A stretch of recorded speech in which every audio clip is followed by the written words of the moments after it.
I have a handout for you here.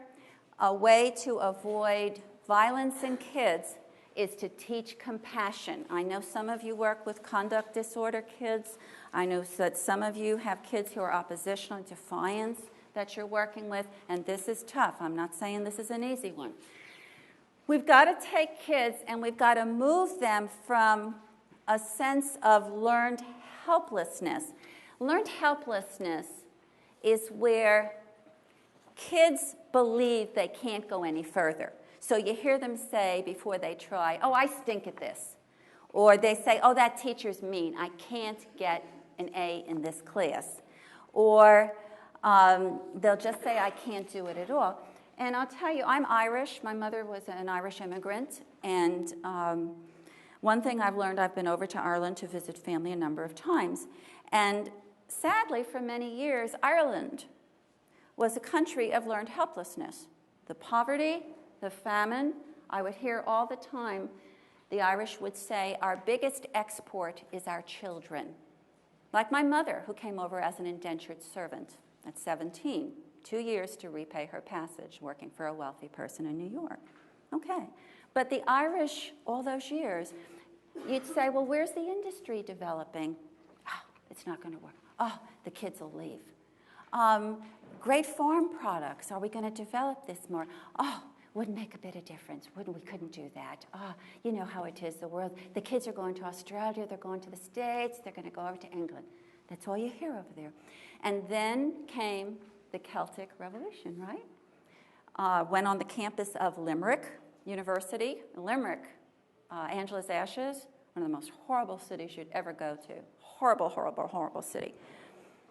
Rebuilt. Beautiful. Dell Computers built a structure right on the Limerick campus. New buildings arose. The Irish education system, elementary and secondary, they call it primary and secondary, is very strong.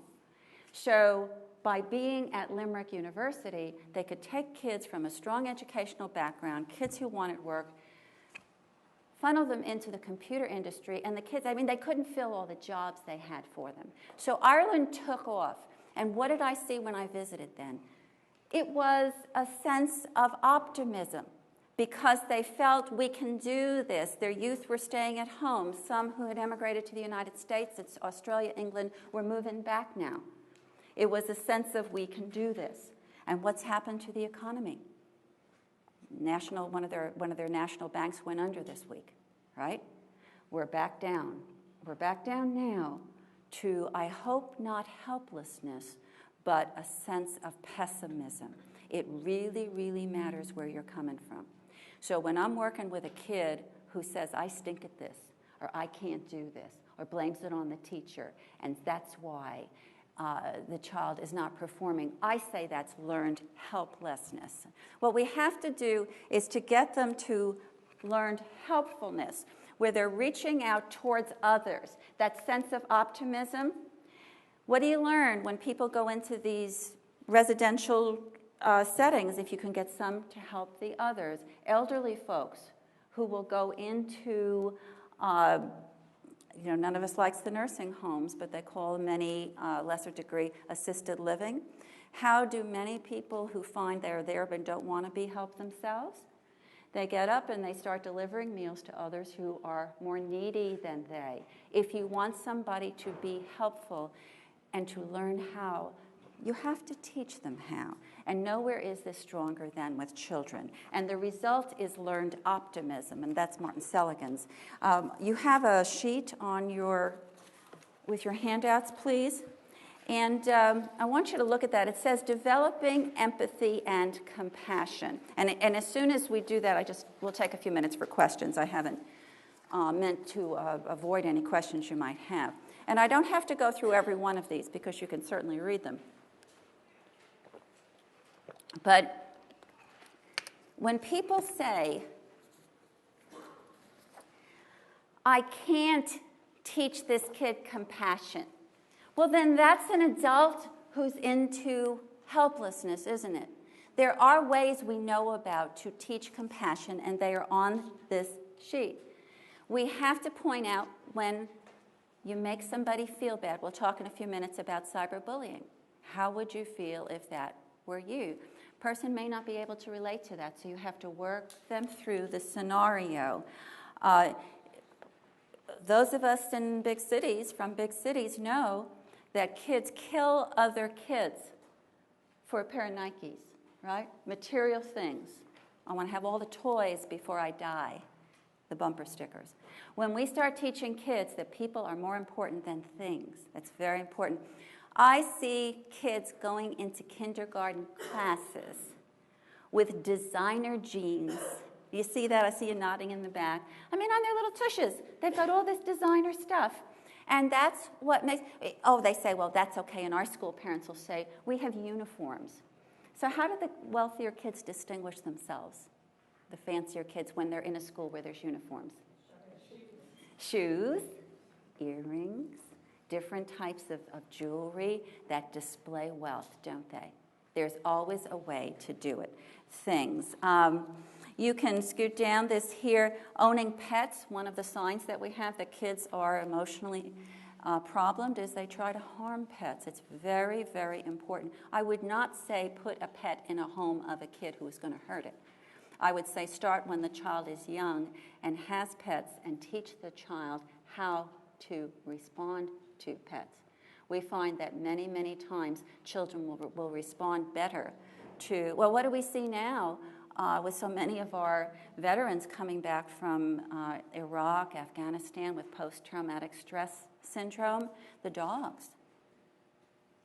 Pet therapy is huge. It's huge. My daughter-in-law in Houston, who's a speech and language therapist, also does therapy dogs.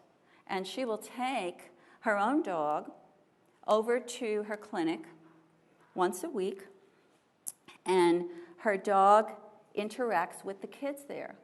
Well, she has seen kids who are autistic or labeled as autistic speak for the first time in that clinic when the dog is there. They'll talk to the dog. So this is very healthy. I'm not saying, though, that therapy dogs, we've had whole campuses that have been taken over because a parent insists that there's a dog that their child has to have at school all day, and you've got all these other kids distracted by it. Waldron is not saying that. Do not do that to the rest of the schools. What I'm saying is, at homes especially, and I was at a school, I think it was in North Side actually some years ago. I don't know if they're still doing it, but I went into a classroom of kids who had some behavioral issues. There was a rabbit, really sweet. Did you know? I don't remember what classroom it was, but it was so cute.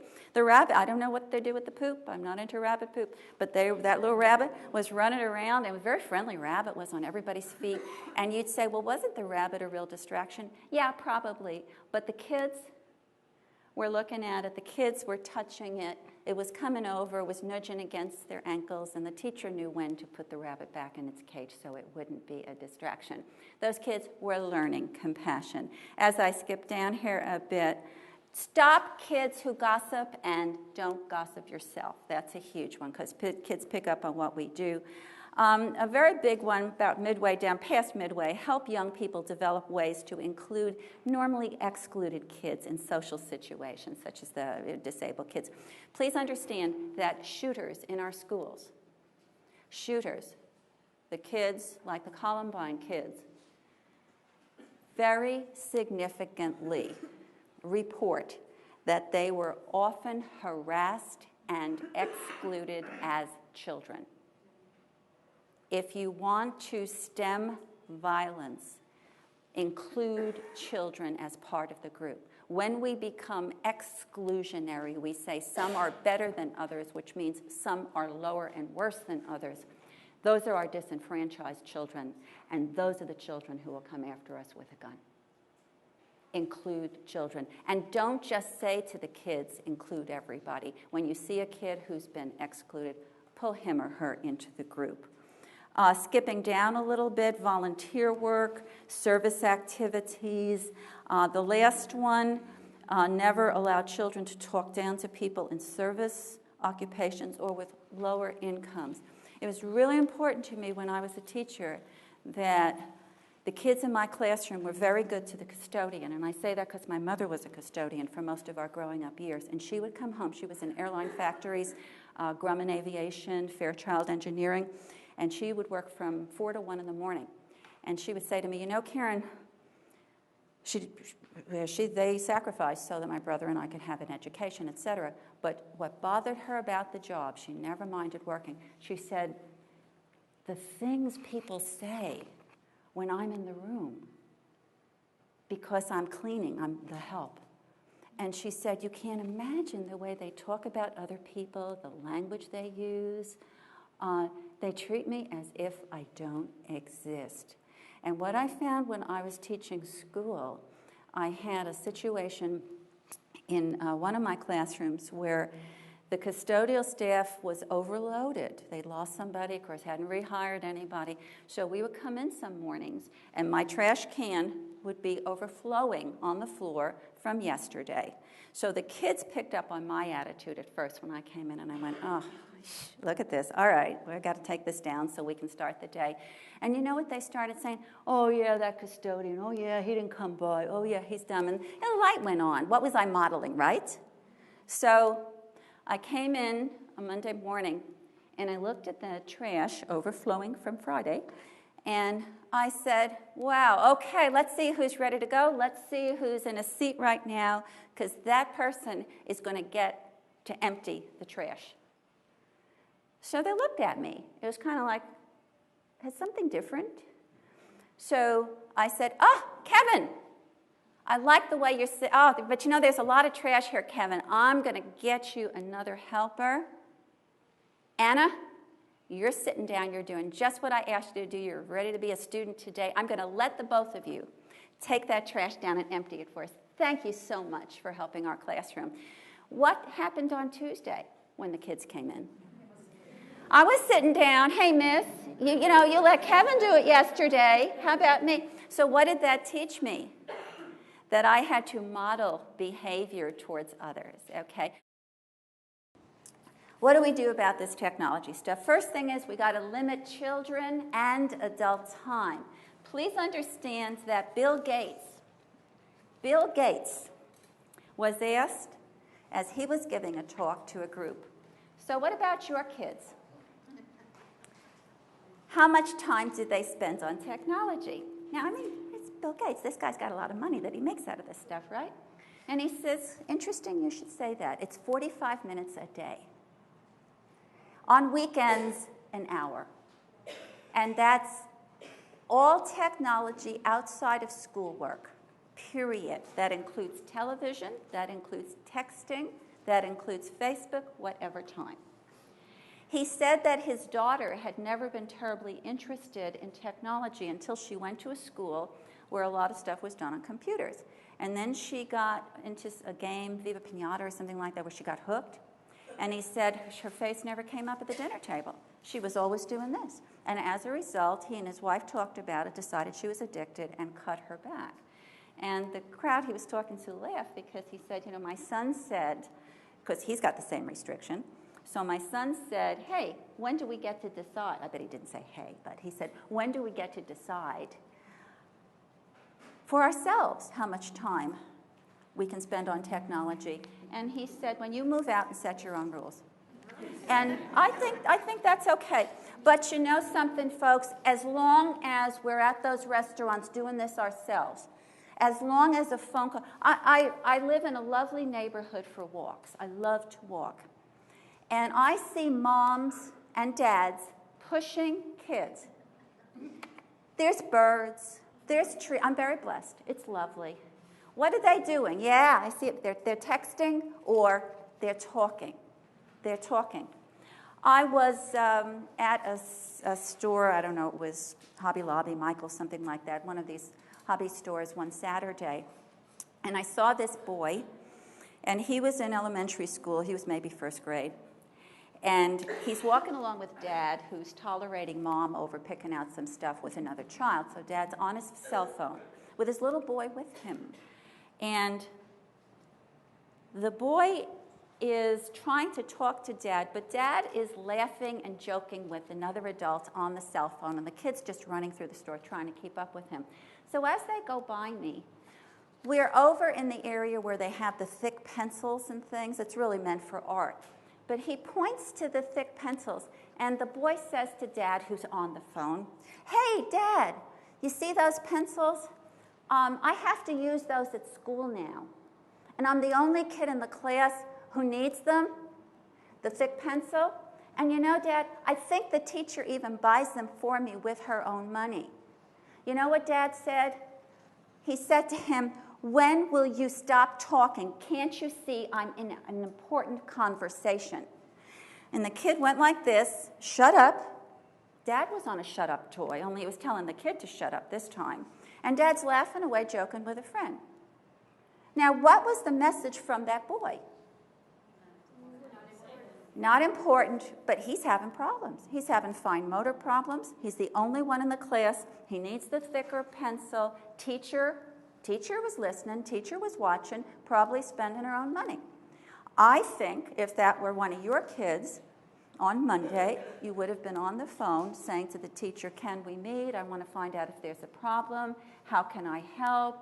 Let me at least buy you those pencils," etc., right? That's not what we do. So we have to be very careful. We have to limit all of our own time. And we're talking about television too, but to supervise use, especially computers and TVs, etc., keep them in the central area of your home. And as I'm talking here, I'm looking at Louise Pastorino. And Louise is, and Steve's here too, these are Winston School folks, and Louise is the head of middle and lower school. Steve's the head of the upper school, the high school. Louise gave me a lot of these ideas when I met with her. And at the end of your handouts that have all of these slides on them, I have 3 references. One is for the book that I've been reading you, the stories from, the one I wrote. It also has a lot of checklists for things for you to do. It's not just stories, I hope. But also there's 2 articles that I wrote that Trinity University published online this past year, and the link to them, they're totally free. You can just link to them. One is about strategies for technology. The other is about social networking and cyberbullying. And you will hear me quote Louise extensively in that because she's such a resource. So I want you to know they have to be in the central area of the home, as she told me, because then we can see what kids are looking at. Parents think they're doing their kids a favor. They put a television in their bedroom. Why in heaven's name would a kid ever need a television in his bedroom, her bedroom? That's outrageous. How about computers? My gosh, what you can see on computers. I've sat in kids' rooms who are 10 years old, and they'll say, "Oh, let me show you this. This is of this and this when I was doing something," and they'll accidentally click on something else, and they'll say, "Oh, don't look at that one, it's nasty." It's a YouTube one that they've saved, but they're telling me, they're 10, they're telling me, "Don't look at it, it's nasty." Got to figure, okay? University of Illinois looked at the Nielsen ratings, actually worked with Nielsen on this one, for the top 50 programs, television programs for children between the ages of 2 and 11. So we took the top 50 programs for kids between 2 and 11. University of Illinois researchers said that significantly greater, very high numbers of the characters in these most popular programs, the top 92%, used words intended to hurt others' self-esteem. This is social modeling. Name-calling, were involved in teasing, sarcasm, negative body language such as a mean face and eye rolling. It's as if they all had teenagers, right? Oh, you're so stupid, yeah. This is in the top 92% of the top 50 programs for kids. That's social modeling.